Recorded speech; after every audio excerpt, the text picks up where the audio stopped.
we're going to force you and kind of slap you with a little bit of reality in October before the next year even starts. What are you seeing that works for building those relationships with subcontractors? It might be hard to initiate that relationship. What are you advising people do to build that book of relationships? The reality is you got to actually care. You have to put some effort in and you have to be consistent. Hey everyone, welcome back to the Landscaper's Guide. Today I'm excited to interview Stephen Bach, an implementation consultant at Bach Business Partners, also called BBP. And Stephen is going to share some things that are going to help you get your financials dialed in so that way when you're looking at your books in December of this year, you've done something really well that helps you ultimately make more profit. So Stephen, what else should we know about you? Well, a little bit about myself. I'm a green industry consultant through and through. We started Bach Business Partners back in 2015. Prior to that, I was with another green industry firm for about 10 years. So the green industry is our passion. We've been at it in all different aspects, from actually being technicians when we were in college to working our way up to management positions, to finally applying the business side, what we actually learned in college, to where we are today, where we've taken what we know about the green industry and have been able to partner that with the financials. And I think it's really given us a very unique perspective on how to explain financials to green industry professionals. Sometimes there's a little bit of a stigma that the green industry guys aren't as sophisticated as they need to be on their financials. And we've really set out to try to reverse that trend, if you will. I love it. And hey, how was deer camp this year before we get into the financial stuff? Well, I don't want to get too excited, but we just wrapped up deer camp, or deer season, we call it here in Pennsylvania. And out of our 7 members in camp, 6 of us got bucks. It was our best year ever. And yeah, it's been a really good season. Now we can kind of transition into duck season now, but it's been a good deer season. Oh, that's fantastic. Congrats on all the bucks. Yeah, thank you. Um, is duck season out? You guys are out in Pennsylvania, right? So do you hunt ducks there or where do you go? So just like I like to travel, and we've traveled to North Dakota, Virginia to some of the better hunting. But as you guys know, most hunters hunt because of the family and relationships that you form. My family and my relationships are all here in Pennsylvania, so we do the majority of our duck hunting here in Pennsylvania, which isn't very good for the hunting, but makes for some really great memories with my family and friends. And that's what I'm looking forward to the most. That's awesome. Well, I mean, you've definitely got freezers full of meat with 6 bucks there. So Right. That's if you right. can We're get good. a couple ducks, that would be icing on the cake. That's right. Well, great. So Steven, so we set out to plan 3 steps to set up a 12-month financial plan in January. What's the first step? Well, I think let's back that up a second before we say, like, what do we have to do to set up a financial plan? One of the first questions I would ask people is, what's your financial objectives? What are you hoping that plan is going to tell you? Our experience is typically people are very good at keeping their actuals. This is what we've done last month. This is what we've done historically.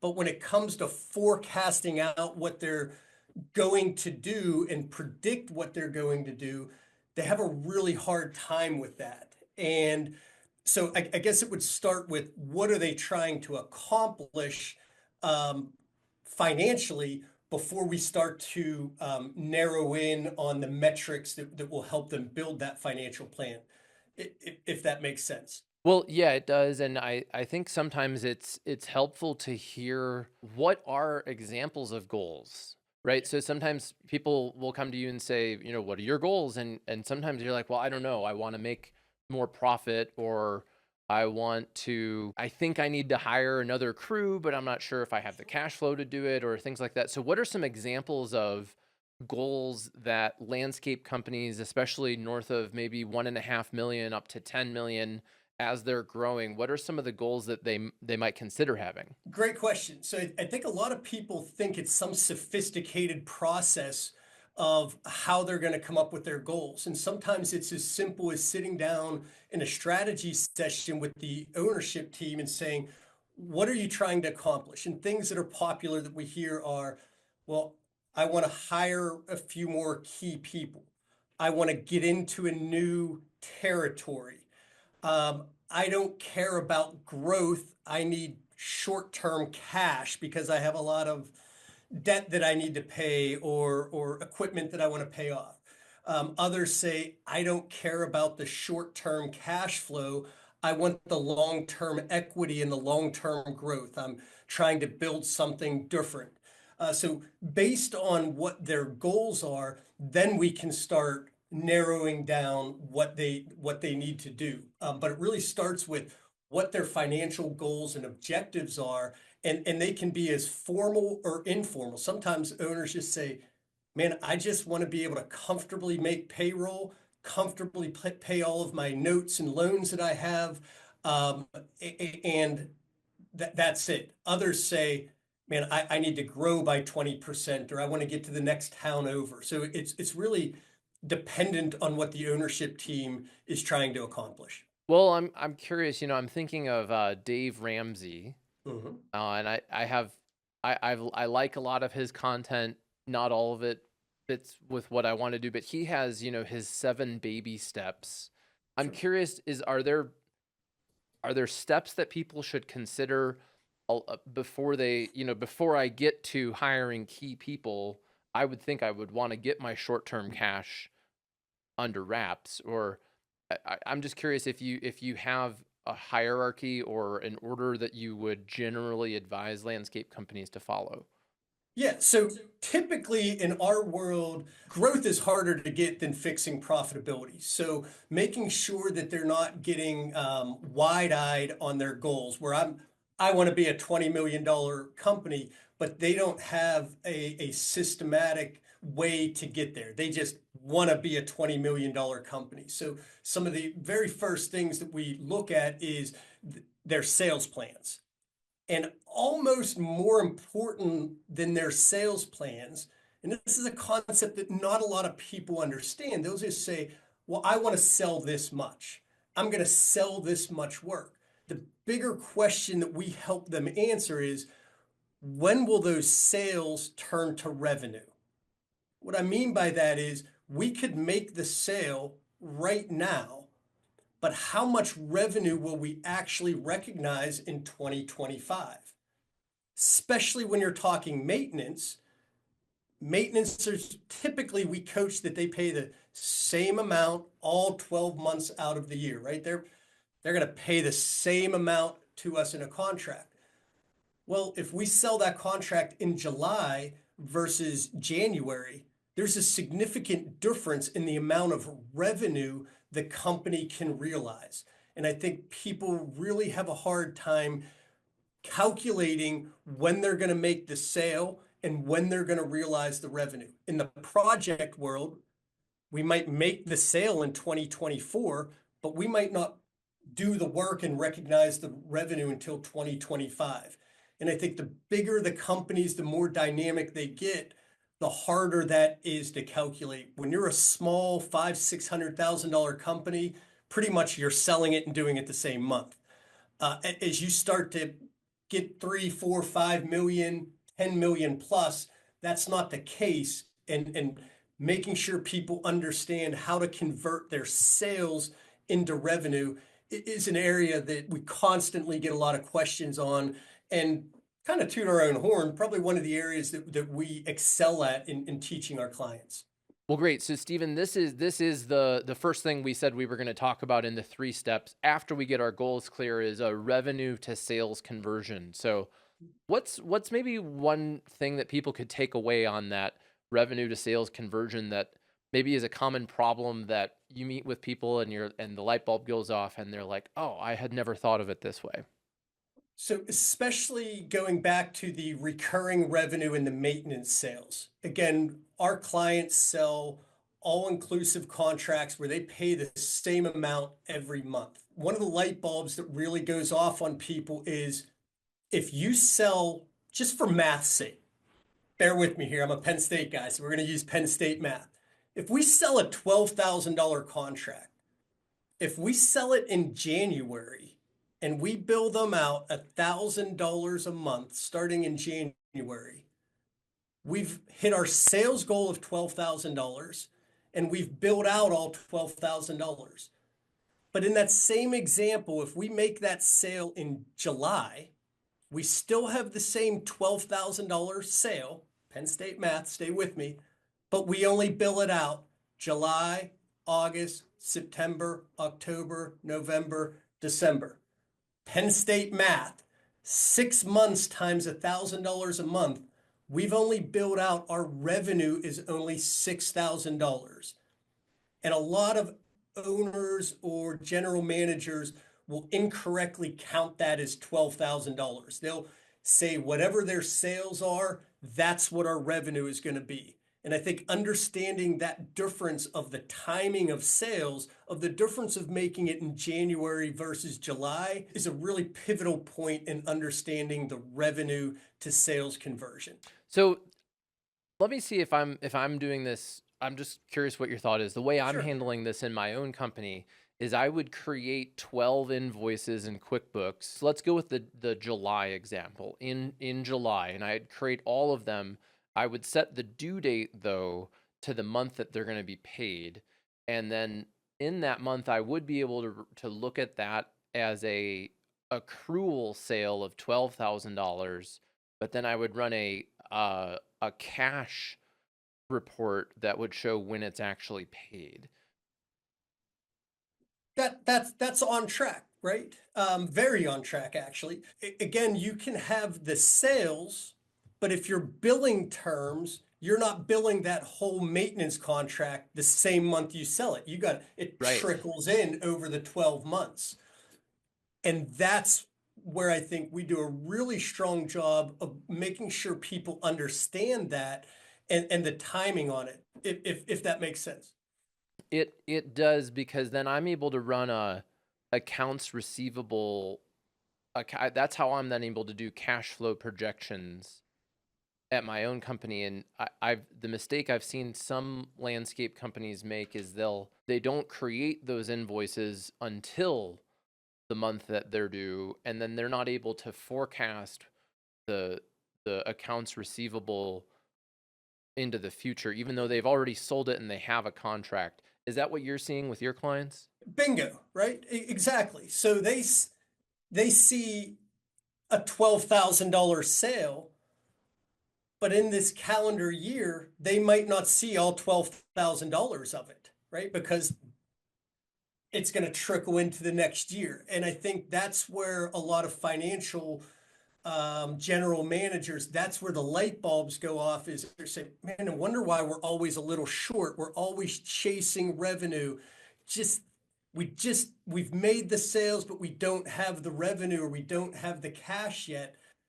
That has not almost everything to do with it, where they said, yeah, but we made the sales, but you didn't realize the revenue yet. And I think understanding that is extremely important, because you can be celebrating, doing backflips, saying we got a $12,000 sale, but you don't have the money to deal with yet. Right. Yeah, I had that problem, and I had a lot of debt during that period until I learned this. So I'm curious, one challenge I'm seeing is that landscape companies are using various landscape business softwares, whether it's LMN or Aspire or Service Autopilot or Jobber or wherever, and they're sometimes doing their invoicing through there, and then they have a bookkeeper who, after the fact, at the end of the month, reconciles their QuickBooks, but they don't even have it dialed in to invoices by customer or by class or things like that. I'm curious, how do you coach people through that? What do you recommend for people from because this to me largely sounds like getting your invoices dialed in and having the correct dates that they're due. That's where my mind is at. how you approach this? Kind of. See all of the above if I would, right? Uh-huh. So the financial plan, and we have some proprietary financial planning software that we, recommend our people use. But the financial plan, the managers use the CRM systems that you spoke about. What they respectfully lack is the planning ability to look into the future. So the financial plan is what the executive and management team is setting their goals for the year. Their CRM system is tracking along the way to make sure that we're going to hit those goals. QuickBooks is the accounting authority, right? That's the checks and balances to make sure that what we're seeing in our CRM systems is accurate. The challenge with QuickBooks is it doesn't allow you to set a financial plan that's based in reality. What I mean by that is you can pull revenue numbers and costs for vehicles and equipment and just type them in. The software that we use requires a lot more thought and effort to put into it, and everything has to be tied back, right? You can't just say, well, we're going to do $10 million and we'll figure it all out. It'll say, well, Jack's going to sell X, Steve's going to sell Y. We have X under contract, right? There's specifics attached to everything. Whereas if you write it in some other systems, you could just kind of what they call in the IT world, hand jam any numbers that you want into them. Great. Well, thanks for sharing that. So revenue, getting clear on your revenue to sales conversions and having the appropriate software, the right tool for the job is essential to being able to doing this type of financial forecasting and planning. So I don't know that we can go too much farther into that right now because I wanted to get to our second point, which was number of work days. So tell me about this. Yeah, so kind of moving off from the revenue over to the cost side, and this is something whether you're using financial planning software or not, this is one of the things that the financial plan will give you is how do you charge appropriately for a piece of equipment? Very popular in our group, in our industry. Jack, I'm sure you get that question all the time. How much you charge for a skid steer? How much you charge for a Mini X, right? And it's just so subjective. I'm sure I can't even begin to answer that. So one of the ways though that I can begin to answer that is it starts with the number of days that that piece of equipment is going to work. And again, we're going to use some Penn State math, but you're going to take your total cost of ownership in a given year, all of your expenses associated with that piece of equipment, your depreciation, your fuel, your repairs, etc., all the costs that are associated with it. You're going to add them all up and you're going to divide that by the number of work days that that piece of equipment is going to work. That's going to give you your daily rate. You can then break that down into an hourly rate if you'd like. But what happens there is that sounds like an easy calculation. Take the total cost for the year divided by number of work days. But what happens, Jack, is they have like specialty pieces of equipment. Well, this big excavator only works 10 days a year when you really look at it. And they look at it and say, I can't charge that for one day, right? Like I'm pricing myself out of the market. So what they'll do is they'll kind of lie to themselves and say, you know what? Instead of 10 days, that thing's going to work 30 days next year. And they divide it by 30. And they say, that number feels pretty good. The market can bear that. But what they're doing, they're cutting their feet off, right? Is they're lying to themselves about their expenses and what those costs are going to be.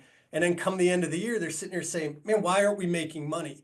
And all the whole year, they were undercharging for that excavator. Instead of charging what they needed to be, they lied to themselves about the work days and watered it down. So I don't know if that's kind of jiving or making sense, but a lot of people just don't track their work days. And that's one of the biggest things I can tell you is after you listen to this, start keeping track of every day that a piece of equipment works. Come December, you'll never be in this position ever again, but knowing your work days so that you're not calling Jack, calling Steve saying, how many work days does a typical skid steer have? That's a very specific number to every company out there. So just so I'm clear, is it number of workdays for the actual piece of equipment, or is it number of workdays for the company, even for projects excluding the piece of equipment? Great question.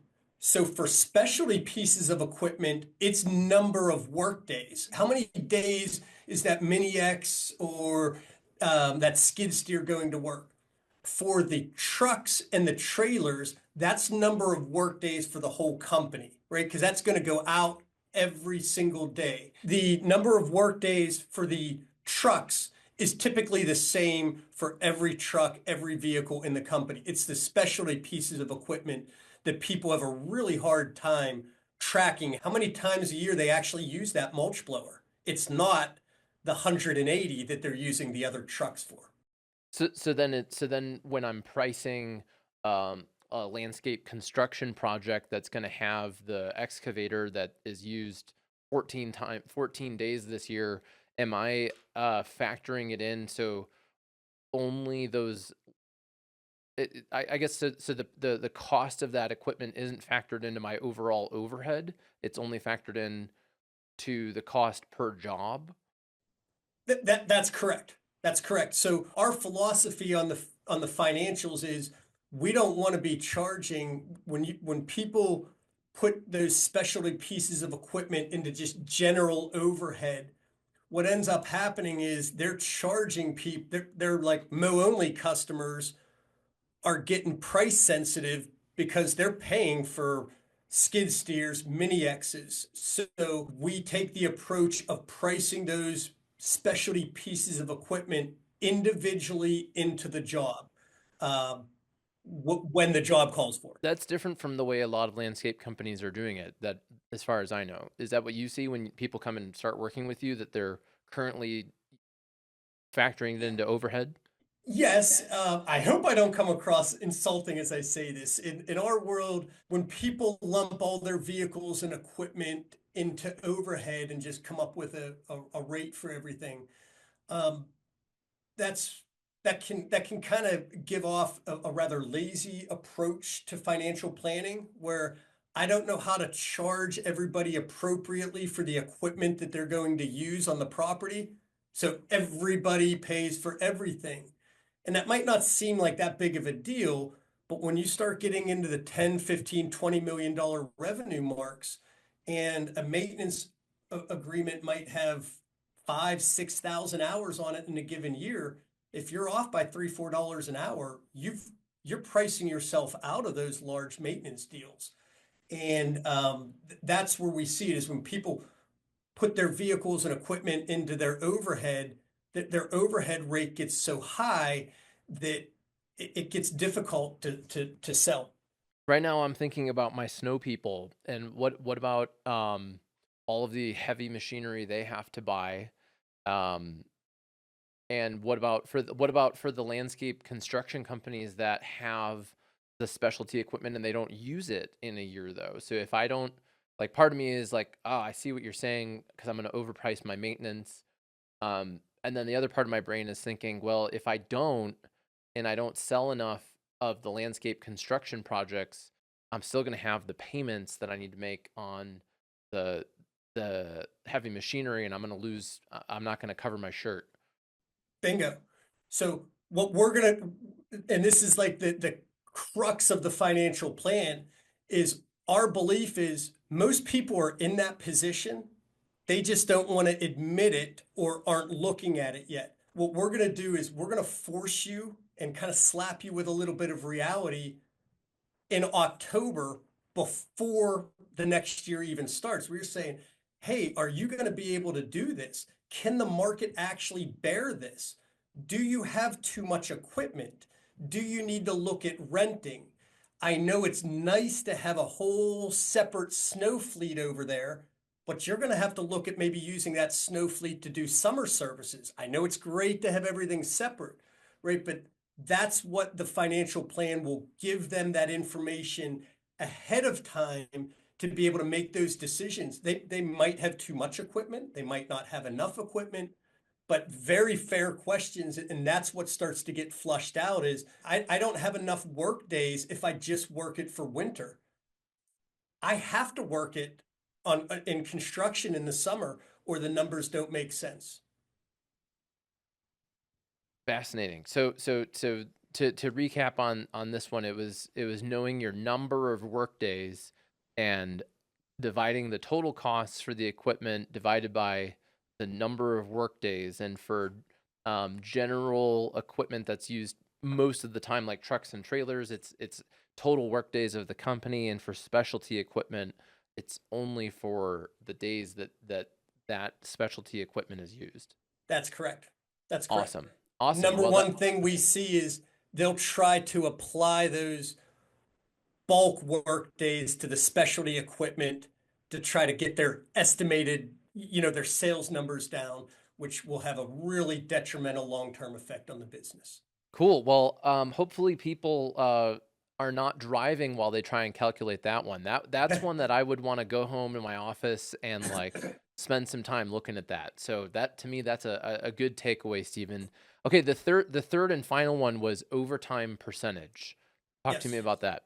Yeah, so very similar to vehicle and equipment, what we're trying to do here is charge accurately.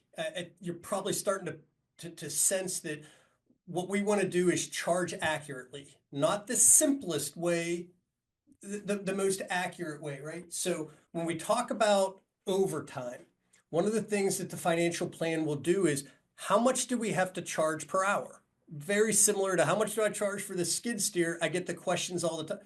What, how much do your clients charge them for just an hour of labor? What's their hourly labor rate? How much do they charge for just a guy in a truck or whatever? So what that comes down to is a lot of things. But one of the biggest factors is the overtime percentage. So the financial plan is going to make you say, how many hours is Jack going to work? Is Steve going to work? And in what particular months are they going to work? You see that curve when the green season picks up. But it's going to say not only how many hours are you going to work, how many of them are going to be overtime. And the overtime is going to obviously factor time and a half in as a reminder for everybody. So when we start saying we're going to run 10, 15% overtime, owners will look at that and say, wow, when we run 10 or 15% overtime, our average rate is too high. The market won't bear that, similar to what we were just saying with V&E. So they say, you know what? We're not going to run overtime next year. We're just going to keep it to 2-3% just in the peak in the spring. They kind of lie to themselves, well, we'll control overtime. So they then get themselves a lower rate that they can charge. So they convince themselves that we're not going to work this overtime, and they start charging people appropriately. But what happens is the guys and girls in the field have historically always worked this amount of overtime, and they work a good amount of overtime. And what happens is the sales team and everybody's going out selling jobs at a very low labor rate. But the reality is that's not going to happen. And we have overtime. So my kind of rant, if you will, on the overtime is be accurate with how much overtime you're gonna run. Don't try to get your hourly rate low by lying to yourself about overtime, but also don't lie to yourself and just say, we'll just put 20% overtime so we're covered. That can have the opposite effect too, where we're not going to get the deals because we've just been sloppy on our overtime and just said we're going to overcharge for it. Well, Stephen, so this makes sense. I'm curious though. We're actually recording this in December. It's going to come out in January, but it's December 2024. What have the last 4 years been like for your customers? For your clients, because for a lot of my clients and my contacts in the green industry, 2020, 2021 was like so much demand and overtime was off the charts. Many people then overstaffed, and then demand decreased in 2023 and 2024, and some of them were even overstaffed. Is that what you saw with your clients for the most Yes, part, or? very similar, right? 24, everybody had the infrastructure, everybody was built up, ready to go. Revenue numbers are pretty flat this year. 24 hasn't been the best year. One of the things I think that the financial plan gives the Bach Business Partners clients gives them an ability to be more adaptive on that. So we don't have to wait until December to say, man, we had too much labor running this year, or we ran too much overtime. You're able to see those trends coming. We're short on revenue. We need to cut some labor, or we're outpacing revenue. We need to add some labor. And if people aren't looking at their financials on a monthly basis and saying, how did we do? They can't make those adjustments midstream. They can't add some more staff. And I'll tell you like a real world example. One company was just running so much overtime. I mean, like 20, 25% overtime. Well, they were outpacing their sales plan. And instead of hiring more people, they just started running overtime, overtime, overtime. Well, it erased all of the progress, all of the additional revenue that they had seen in the growth was undone because they were just out of control on the overtime. If they had been with us, they would have caught that right away and said, man, we can hire four more people, not eliminate, but minimize the overtime, and get the work done. So that's something that is really trying to understand whether you're going to use internal labor with overtime or whether you're going to subcontract it out. That's what a lot of our clients seem to be doing right now. You mentioned not being able to find some labor in sometimes. A lot of our guys will lever up and lever down with the utilization of subcontractors. Subcontractors take just as much management as full-time staff, but it allows the ability to kind of lever up or lever down depending on how we're doing on our revenue plans. Are you seeing that even with landscape maintenance? So the We use of subs? we are. And really, we've found that came really out of necessity. Over the past few years, there was just so much demand. The H-2B program is, volatile as it always is, where people were like, we've sold all this work. We are obligated to do this. What other options do we have? And that's when they started reaching out to subcontractors to sub maintenance out. And it works very successfully within our group. So were they subbing out to other landscape companies that just They have are. less sales? Yep. So Okay.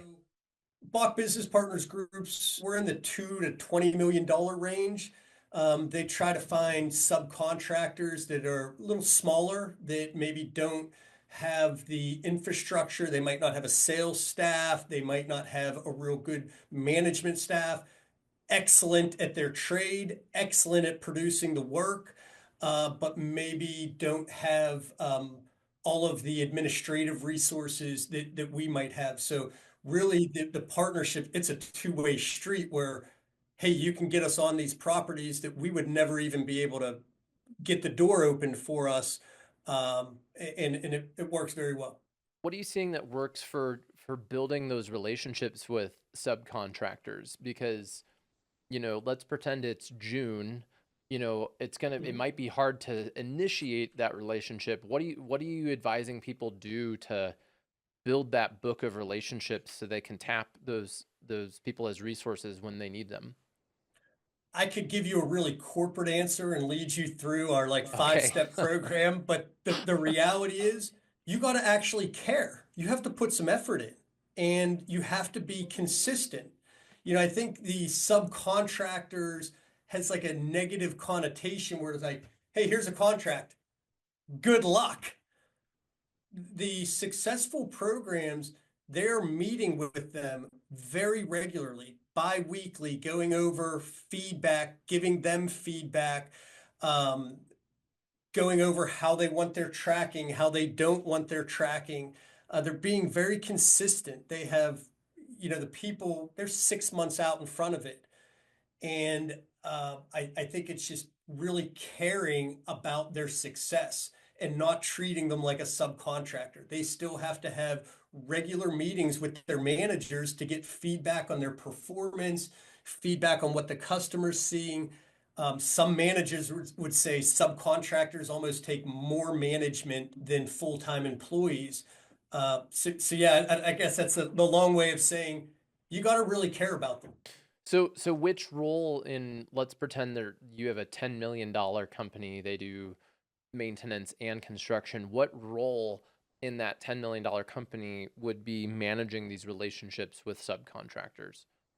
Great question. So, short answer would be everybody in the company is always looking to form relationships, but that's a little misleading. Specifically, the project managers, they meet with anybody on the construction side because they have to be comfortable with them. If they're going to be working with them, it doesn't matter if Steve and Jack have a good relationship and work well with them. It matters for the individual project managers.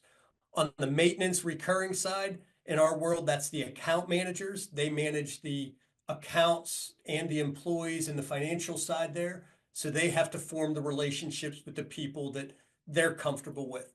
Typically, the company will have some blanket rules that you got to have some insurance and you got to be established and stuff like that. But short of that, they let the individual account managers and project managers make those decisions. So back to the big topic here of setting up stuff in January this month. I think what I was trying to ask is, how do I know what my overtime percentage is going to be? Because isn't it largely based on what I sell and what we're going to perform? And I may not know what that is. And that was why I was asking, because in 2024, I'm sorry, 2020, it was like boom, peak time. A lot of people were understaffed and then they overstaffed. 2024 was a lower or a flat year. How do we plan for this for 2025? As much as we think the last few years have been anomalies and there's been some ups and downs, we still have historic and benchmark labor percentages. So that's why when we started with the revenue side of things, when you can understand your revenue, the rest falls into place. If the ownership and leadership is confident in how they've come up with the top line revenue, we can reverse into and make sure that the labor percentages make sense. So it's kind of a long way of saying that labor percentage is going to fall in line. I'll even give you guys a little bit of a freebie. On the project side, typically that's about 16%, give or take. On the maintenance side, that's about 20%, give or take. Okay, so 20% of your revenue should be your labor cost in the maintenance world and about 16% in the project world. Well, thank you. So tell me more. We've got to wrap up. These were definitely three things, revenue to sales conversions, again, tying it back to this third one, number of work days and overtime percentage. Stephen, thanks for coming on the show and sharing these things. Tell us a little bit more about Bach Business Partners. What do you guys do, and how can we collaborate with you? Thanks for the question. I probably should have started with that too, by the way, Jack. Sorry. At Bach Business Partners, we partner with $2 to $20 million landscape companies exclusively. So we don't get into anything else.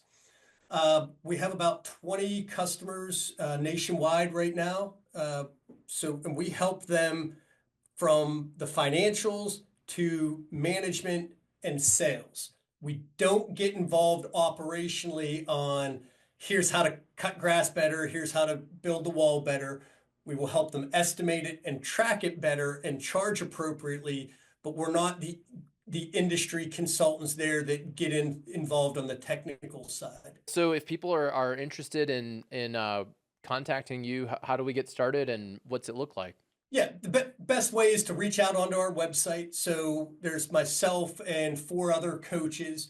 If you go on to bachbusinesspartners.com, fill out the contact us form. Myself or one of the other coaches will get in touch with you within 24 hours and really schedule a fact-finding call with you. A little about Bach Business Partners. We partner with those organizations for a minimum of 4 years. And we do that because it takes a while for us to teach the financials from the top owner all the way down to every manager will understand everything there is to know about the financials for their respective department. All the stuff that we touched on today that was a little all over the place, that's what every person in your organization will be able to talk about backwards and forwards. And that's really what Bach Business Partners does, is teaches green industry professionals the financial and management side of the business. Cool. I like that. And I like that you have a 4-year partnership, because I could see it definitely taking a long time to learn this. And then also, as you grow and add new people and all these things. So that's incredible. And one of the things that you guys have is exclusive events, meaning they're only for your members. And I'm really looking forward to speaking at your BBP Leadership and Sales Conference. It's in Savannah, Georgia in February. We have some mutual clients between Ramblin' Jackson and BBP. I'm going to meet some of them in person for the first time. So thanks for inviting me to come and speak at that event. So for people who are curious, like, what is that event? Some people might be listening and thinking, well, maybe I'm interested in BBP. What are your events like, and why are they not open to the public? Yeah, great question. So the events that we put on, as we said, it's a 4-year relationship with Bach Business Partners. One of the benefits of joining the group is you get to come to all of those trainings. And at those trainings, we're going over very specific topics, whether it's sales, marketing, tracking, whatever it kind of change year to year as we do them. For those of you listening in that are in the green industry, there's not a lot of professional training for our industries. There's a ton on how to build walls better. There's a lot of technical training. But when you talk about personal development for your management staff and what you're doing to work with them on customer service and financials, there's not a lot of it out there. And we're able to get everybody together about 4 times a year to do that training specifically. It's one of the big gaps in our industry, is there's not a lot of professional training out there. Well, I can't wait. And so for folks listening, I'm going to put a link to your website. It's bachbusinesspartners.com. Thanks so much for coming on the show. Appreciate it. Jack, appreciate it. I'll see you in Savannah. Thank you. Looking forward to it. Yep, bye now. If you enjoyed today's video, make sure you like this video and subscribe to our YouTube channel so you get our weekly shows that'll inspire you with sales, marketing, and leadership ideas to grow your snow and landscape company. My name's Jack Jostes, and I look forward to seeing you in the next video.